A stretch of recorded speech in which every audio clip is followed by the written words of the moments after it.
السلام عليكم أصدقائي الأعزاء. أتمنى تلقاكم هذه الحلقة في أحسن الأحوال.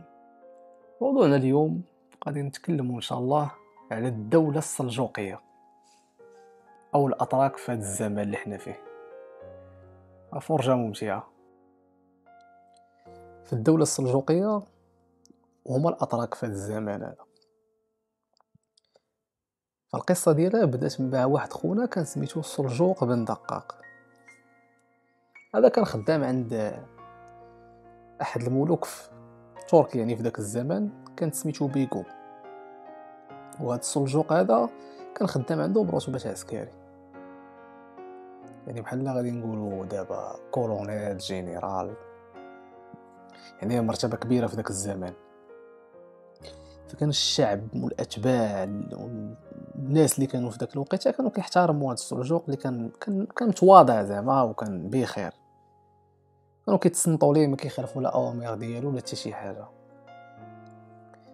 هنا ديال الزوجه ديال داك الملك اللي هو بيغو غادي يدخل الوسواس، تقول هذا الناس بداو كينصاعوا ليه، كيتصنتوا ليه، كيخافوا منه، كيحترموه. اذا العرش ديال راجلي في خطر. فخافت، قصدات راجلها الملك، قلت لي راه شنو كاين خصك تقتل هاد خونا هذا، يعني هذا غيشكل عليك خطر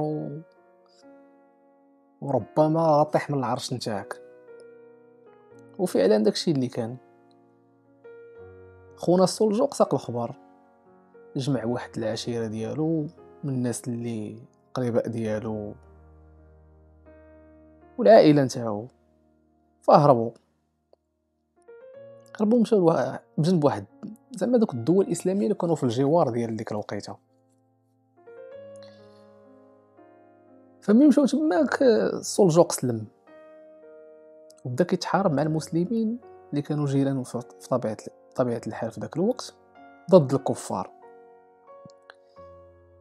مع الوقت ولاو قوه، يعني الشيء اللي خلات هذوك الناس المسلمين يعني الجيران ديالهم احترموهم وبداو في التوسع في الاراضي. بشويه بشويه بدات كتنشأ الدوله السلجوقيه. ففي البدايه نتاعهم الحقيقيه كانت على يد طغرل بك،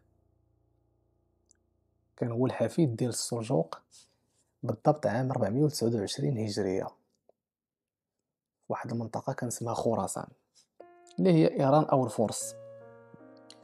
في اول معركه ليه كان ضد واحد الجيش سميتو الغزنويين، وهرف عليهم في الاراضي وانتصر عليهم واستولى على ديك البلاصه. من بعد قصد الدوله العباسيه، لانه كان جاتو واحد الرساله بان الخلافه تماك مهدده. المذهب البويهيه والمذهب الشيعيه كانت باغا تسيطر على السنيين. فمن بعد بداو الفتوحات، مشاو لبلاد فارس والعراق، وحتى الخليفه العباسي اعترف بالدوله السلجوقيه لانه بان لها الطغرل هذا فيليبو ديال بصح. فكما قلت لكم اعترفت بهم الدوله العباسيه، وقالوا بان الدوله السلجوقيه ضروري خصها تكون، لانه صافي الجيش قوي، الشعب كاين، خصهم يديروا دوله. فمن وراها فتح جوراجان طبرستان سنه 433. من بعدهم خوارزم فتحها حتى هي عام 434 هجريه. صافي هو يقصد بلاد فارس وحكمها. من بعدها حكم قزوين وابهار واذربيجان وهمدان وزنجان، يعني ايران النواحي ديالها الشرق الغرب كله سيطر عليه، يعني كانوا قوه صراحه في ذاك الوقت. من بعد الطريق ولات واضحه، بغداد خاصها تحكم، لانه بغداد بحال قلنا العاصمه ديال المسلمين في ذاك الوقت، او العاصمه ديال الخلافه، فخاصها تحكم باي طريقه. قصدوا داك المكان، فملي وصلوا لقاو الدوله البويهيه اصلا ضعيفه، والملك الملك تما كان سميتو الرحيم ابو نصر. فانتصروا عليهم سنه 447 هجريه. هنا ولات الدوله كبيره وصبحت أكبر قوة في العالم الإسلامي. فمن بعد ما الدولة السلجوقية ولات دولة مسلمة سنية توسعات، فهنا طغرل غادي يفكر يفاريها مع الروم. ففي أول حرب كانت معهم عام 440 في الهجري. هاد طغرل هذا ما كيعطلش الظالمين، يعني صافي سلام على المسلمين، غيدور دابا للكفرة. فكان عنده واحد خوه مسطي وما كيخافش سميتو ابراهيم يانال. بدات الحرب الاولى اللي هضرنا مع الروم، فكان دير بصح يعني المسلمين سلخوا الروم ما عمرهم ينساوها في حياتهم في ذاك الزمان. فكسبوا غنائم كبيره وحبسوا عدد كبير من الكفار من ذاك الجيش. من حسن الصدف وسط دوك الاسرى كان واحد الملك كبير عند الروم. فلما ساقوا الخبر بانه راه كاين وسط من داك الجيش اللي اسروهم الملك، فحاول يشريهم باموال والذهب الهدايا اللي بغاو غير يطلقوا سراحهم. لكن خونا ابراهيم ما رفض داك الطلب ديالو. من بعد وصلت الهضره لطغرل، فتواصل مع شي ملك من دوك الملوك كانوا على برا باش يطلقوا داك الملك. وفعلا طلقوا طغرل بلا فدية بلا حتى شي حاجه، سير الله يسهل عليك. اخونا ما فهم حتى شي حاجه. الملك اللي كان محبوس ما دخلش في دماغه كيفاش العدو شدوني ما قتلوني ما اسروني ما حتى شي حاجه، ما خداو مني والو وانا ملك. فهكا بقى في كلمته، صيفط لهم الهدايا الاموال الذهب اللي بغاو. ومن بعد طغرل طلق شي 500 واحد من دوك الاسرى.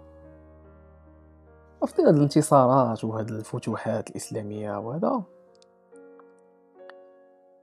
كانت واحد الواقعه سميتها فتنه البساسيري.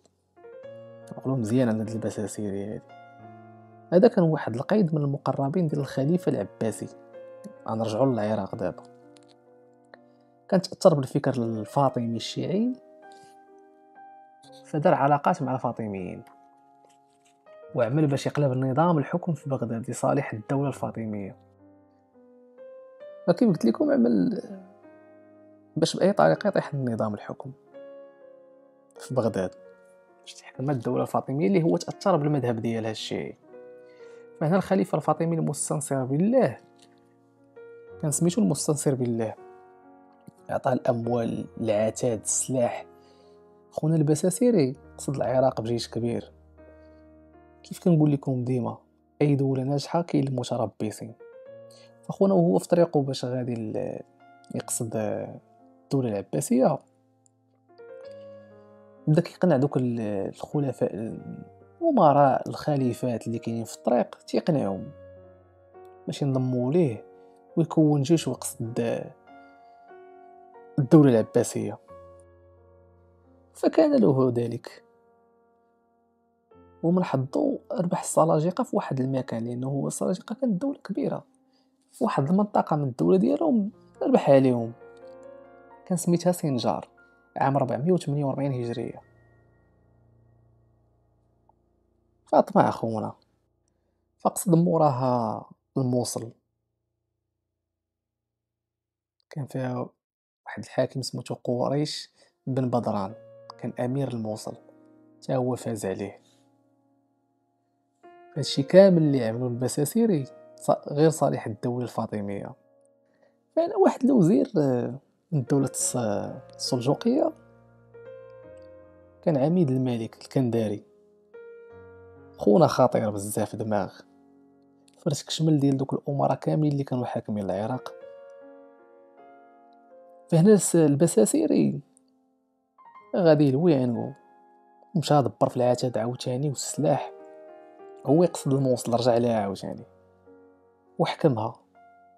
طغرل ساق الخبار، قال لهم هذا غادي نفاريه معاه باي طريقه باش ما بغى، ويقصدوا مع خوه ابراهيم. ابراهيم هذا طلع غدار، كان باغي يقتل طغرل في مرات عديدة فهمتي، ولكن ما وصلش ليه. هاد المرة هادي كان تمرد عليه في الطريق، فخدا قرار بأنه صافي غادي يصفيها عليه. والكلب البساتيري سمع الخبار، هو يدخل على بغداد. اعتقل الخليفة العباسي القائم بأمر الله طغرل، قصد لبغداد باش يفك هاد الحريرة هادي، وبالفعل رجعها. ورجع الخليفة العباسي وموقفش هنايا، قصد حتى البساتيري ويفنيه، دار ليه الفينال تماك. فقتل خوه ابراهيم والبساتيري، وطفات مع الفتنة البساتيري هذا اللي كان مبرزط بنادم كاع في داك الزمان، انه فعلا كان غادي يساليها مع الخلافة العباسية. شويه بشويه الامور استقرات من بعد ما طور الحيد كاع دوك الميكروبات اللي كانوا في الطريق ديالو. بالضبط عام 450 هجرية، من بعد 5 سنوات ديال الحكم، مات طغرل بك من بعد ما قضى 70 سنة. فخلى الدولة قوية وحكمها موراه ولد خوه قلب أرسلان، لأنه أرطغرل ما عندوش الدراري. هنا كان الجزء الأول ديالنا من الدولة السلجوقية. انتظروا الجزء الثاني من الحلقة والأخير إن شاء الله. يوجبه.